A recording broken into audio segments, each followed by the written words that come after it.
लोकसभा चुनाव में अभी एक साल के लगभग बाकी हैं और बिहार की राजनीति में फिर से बदलाव के संकेत आ रहे हैं और चिराग पासवान एनडीए को समर्थन करते दिख रहे हैं। अभी जो हाल में उपचुनाव हुए उसमें चिराग पासवान ने एनडीए को समर्थन दिया। चिराग जी, आपकी एनडीए में वापसी हो गई है, केंद्रीय गृह मंत्री जी से आपकी बात हुई, क्या वायदे किए गए हैं आपसे? एनडीए में वापसी, मैं थोड़ा सा इसको करेक्ट कर दूं, एनडीए में वापसी को लेकर अभी चर्चाएं चल रही हैं। There are lot of concern that needs to be discuss इससे पहले कि हम लोग इसकी औपचारिक घोषणा करें। बट हाँ, इतना ज़रूर है कि जो उपचुनाव है उसमें समर्थन को लेकर घोषणा हम लोगों ने ज़रूर की, उसको लेकर बातचीत हम लोग की हुई कि जो भी एनडीए के प्रत्याशी होंगे, जिसमें से 2 सीटों पर पहले ही चुनाव हो चुके हैं, मोकामा और गोपालगंज, और अब एक कुर्नी वाली सीट पे चुनाव होना है, जिसको लेकर प्रत्याशी की भी घोषणा हमको लगता है बहुत जल्द एनडीए के द्वारा भी कर दी जाएगी। महागठबंधन ने संभवतः आज ही उसकी घोषणा की है।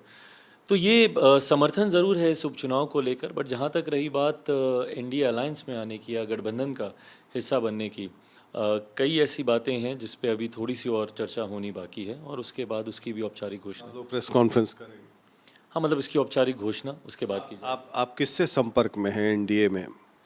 एनडीए के शीर्ष नेतृत्व, मेरी मुलाकात कुछ दिन पहले केंद्रीय गृह मंत्री आदरणीय अमित शाह जी से भी हुई। उस दिन भी एक विस्तृत लगभग 50 मिनट की हम लोग की चर्चा हुई, जहाँ पे विभिन्न मुद्दों पर हम लोगों ने बातचीत की और जो भी इस दौरान कंसर्न्स थे, मेरे कंसर्न्स थे। देखिए, गठबंधन कोई छोटी चीज़ नहीं है। जब आप एक गठबंधन का निर्णय लेते हैं तो बहुत सारे पैरामीटर्स को डिस्कस करना बहुत ज़रूरी। आने वाले लोकसभा चुनाव है, विधानसभा चुनाव है, तो इन तमाम बातों को क्या लेकर कंसर्न्स हैं आपके और क्या मुद्दे हैं जो आपने उठाए? देखिए, सबसे पहले तो मेरा बिहार फर्स्ट बिहारी फर्स्ट 2020 में भी जब हम लोग गठबंधन से अलग हुए, उस वक्त भी मेरी सबसे बड़ी चिंता या शिकायत इसी बात को थी कि जब एक गठबंधन है और एक कोलिशन गवर्नमेंट है, परंपरा रही है गठबंधन सरकारों की कि एक साझा न्यूनतम कार्यक्रम बनता है, कॉमन मिनिमम प्रोग्राम की बातचीत होती है।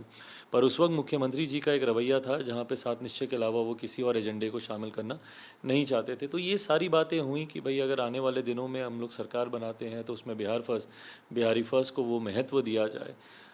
चुनाव को लेकर, लोकसभा को लेकर क्या रणनीति हो, विधानसभा को लेकर क्या हो, इन तमाम बातों क्या पर आप चाहते हैं कि अभी जब गठबंधन तय होने से पहले लोकसभा चुनाव में लोक जनशक्ति पार्टी आपके गुट को कितना सीटें मिले वो भी तय हो जाए, विधानसभा का भी सीट तय हो जाए, मुख्यमंत्री का उम्मीदवार भी तय हो जाए?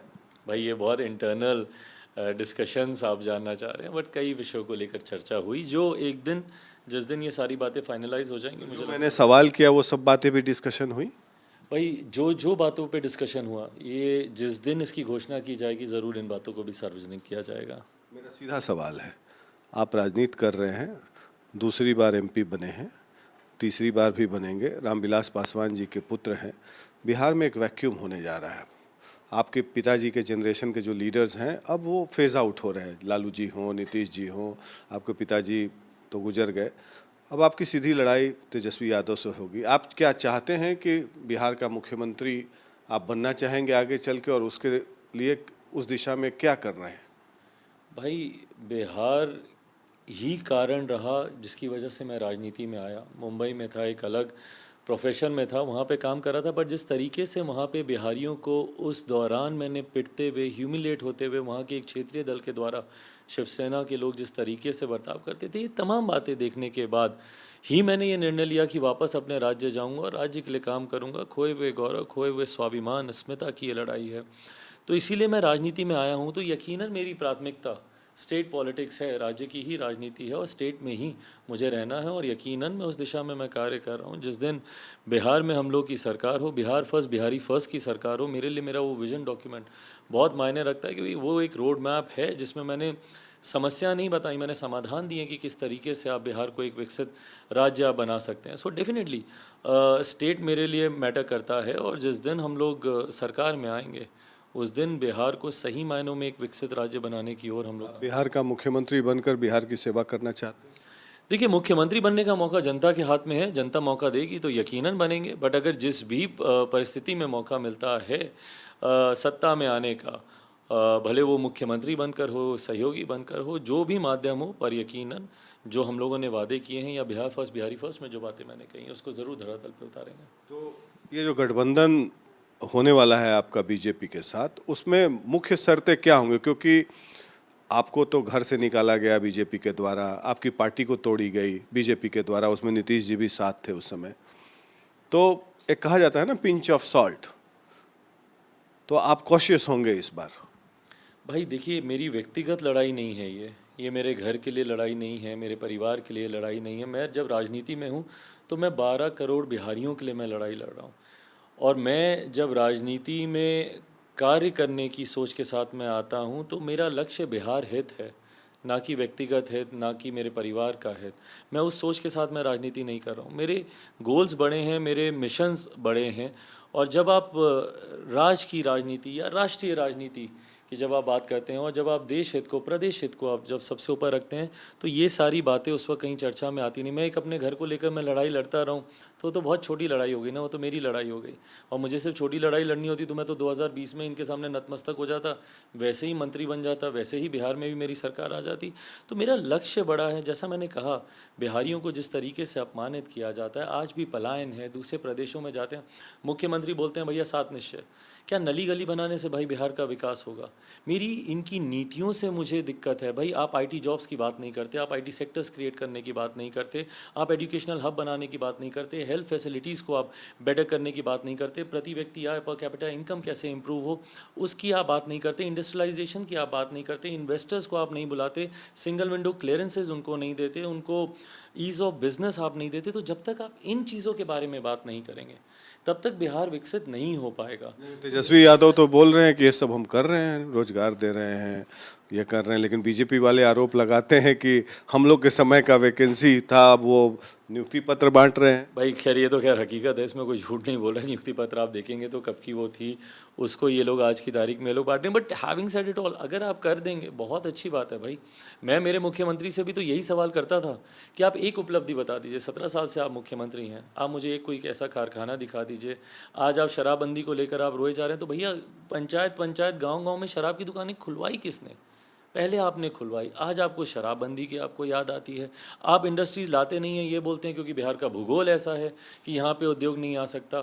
तो ये सोच से मुझे शिकायत है। तो अगर कोई अगर कर सकता है, बहुत अच्छी बात है भाई, करें। प्रशांत किशोर भी जन सुराज यात्रा लेके निकले हैं, बदलाव के लिए लड़ाई लड़ रहे हैं कि बिहारियों के हक की लड़ाई पद यात्रा पर है। उनके पद यात्रा को आप कैसे देखें? नहीं, अच्छी बात है। और खैर, प्रशांत जी से मेरे व्यक्तिगत अच्छे पुराने संबंध रहे हैं, मित्र रहे हैं वो हमारे एक लंबे समय से। बट हैविंग सेड दैट, मैं इसको एक शुभ संकेत मानता हूँ, क्योंकि युवाओं का और पढ़े लिखे युवाओं का राजनीति में भाई आना बहुत ज़रूरी है। बिहार आज की तारीख में पिछले 75 सालों में पिछड़ता इसीलिए गया, और मैं पिछड़ता कह रहा हूँ क्योंकि उस वक्त बिहार बहुत आगे था। हम लोग नालंदा यूनिवर्सिटी पे तब हम लोग फ़ख्र करते थे जब देश और दुनिया में शिक्षा के महत्व को नहीं समझा गया था। तो ऐसे में पढ़े लिखे युवाओं का राजनीति में आना ज़रूरी है। शिक्षा के महत्व को समझना और लोगों के बीच समझाना ज़रूरी है। शिक्षा के अभाव में ही आज भी हमारे बिहार में जातीयता के आधार पर राजनीति की जाती है, सांप्रदायिकता के आधार पर राजनीति की जाती है। जब तक शिक्षित नहीं होंगे, शिक्षा नहीं आएगी, तब तक हम लोग सिर्फ जाति पे, समीकरण पेपर पे ही चुनाव लड़े जाएंगे और जीते जाएंगे, जबकि हकीकत में जनप्रतिनिधियों का मूल्यांकन करके चुनाव होना चाहिए। प्रशांत किशोर ने हाल फिलहाल में एक शिक्षा पर बात की, आपने तो एक बयान दिया वहाँ बेतिया में जनता को संबोधन करते हुए, कि भोजपुरी में बोला उन्होंने, तो उन्होंने कहा कि अगर पढ़े लिखे लोग जो हैं, आपका बेटा जो है बीए कर जाएगा तो उसको चपरासी का भी नौकरी नहीं मिलेगा, यहाँ 9वां फेल आदमी उप मुख्यमंत्री बन सकता है। खैर, मैं किसी के ऊपर मैं व्यक्तिगत तौर पे नहीं जा रहा, बट हाँ, जो मैं जॉब अपॉर्चुनिटीज़ क्रिएट करने की बात करता हूँ, मैं यही बात करता हूँ। हकीकत है भाई, आज की तारीख में ग्रेजुएट्स हों, पीजीज़ हों, पोस्ट ग्रेजुएट्स हों, आप उनको देख लीजिए, उनके पास ना के बराबर अपॉर्चुनिटीज़ हैं। और वही लोग दूसरे प्रदेशों में जा रहे हैं छोटा छोटा काम करने के लिए भी मजबूर होने। क्यों नहीं हम अपने प्रदेश में ये अपॉर्चुनिटीज़ क्रिएट कर सकते, जबकि अनंत संभावनाएँ हैं। बिहार फर्स्ट, बिहारी फर्स्ट में आप देखिएगा, अनंत ऐसी संभावनाएं हैं जहां पे आप इमीडिएट बेसिस पे आप लाखों जॉब्स आप क्रिएट कर सकते हैं, बट वो सोच होनी ज़रूरी है। तो ये आपका जो डील है, डील यानी गठबंधन एनडीए के साथ, ये कब तक अनाउंस हो जाएगा? भाई मैंने कोई समय सीमा में इसको बांधा नहीं है, क्योंकि गुजरात में भी चुनाव हैं, हम लोग वहाँ पे भी व्यस्त हैं, दिल्ली में एमसीडी के चुनाव हैं, उसको भी लेकर पार्टी अभी तैयारी कर रही है। हिमाचल वाले चुनाव खैर अभी समाप्त हुए हैं। तो ये सारी बातें साइमल्टेनियसली चल रही हैं। जिस दिन ये मैच्योर होना होगा, अपने आप ये हो जाएगा, अनाउंस कर दिया जाएगा। क्या आपको केंद्र में मंत्री का भी ऑफर है? भाई ये सारी बातें चर्चा का विषय ही नहीं है। जैसा मैंने कहा, बिहार फर्स्ट, बिहारी फर्स्ट, लोकसभा चुनाव, विधानसभा चुनाव, ये तमाम बातें प्रायोरिटीज़ में डिस्कस की गई हैं। ये कुर्नी का जो उपचुनाव हो रहा है, क्या आप लड़ना चाहेंगे? आप अपनी पार्टी के उम्मीदवार उतारना चाहते हैं? भाई मैंने स्पष्ट किया है कि एनडीए का जो प्रत्याशी होगा वो किस दल से होगा, नहीं होगा, इसकी भी जल्द कुछ समय में ही इसकी भी घोषणा हो जाएगी। चाहते हैं कि आपकी पार्टी लड़े? भाई कौन सी पार्टी है जो चुनाव लड़ना नहीं चाहती? और कुर्नी वाली तो एक ऐसी सीट है जहाँ पे हम लोग के ने पूर्व में भी उस सीट को हम लोगों ने जीता हुआ है। हैविंग सेड दैट, आज की तारीख में जब मैं एक समर्थन में हूँ जहाँ मैं एनडीए के प्रत्याशी का समर्थन कर रहा हूँ, तो ये डिस्कशन, ये निर्णय पहले गठबंधन के भीतर होना ज़रूरी है कि प्रत्याशी कौन होगा, किस दल से होगा, और जो भी प्रत्याशी होगा उसका समर्थन हम लोग करेंगे। तो चिराग पासवान, रामविलास जी के पुत्र, ये इन्होंने सीधा कहा कि हाँ, मैं बिहार की सेवा करना चाहता हूँ और बिहार का मुख्यमंत्री बनने का अगर जनता मौका देती है तो मैं ज़रूर सेवा करूँगा और बिहार फर्स्ट, बिहारी फर्स्ट को आगे बढ़ाऊँगा। पटना से वीडियो जर्नलिस्ट सूरज के साथ प्रकाश सिंह, आर भारत के लिए।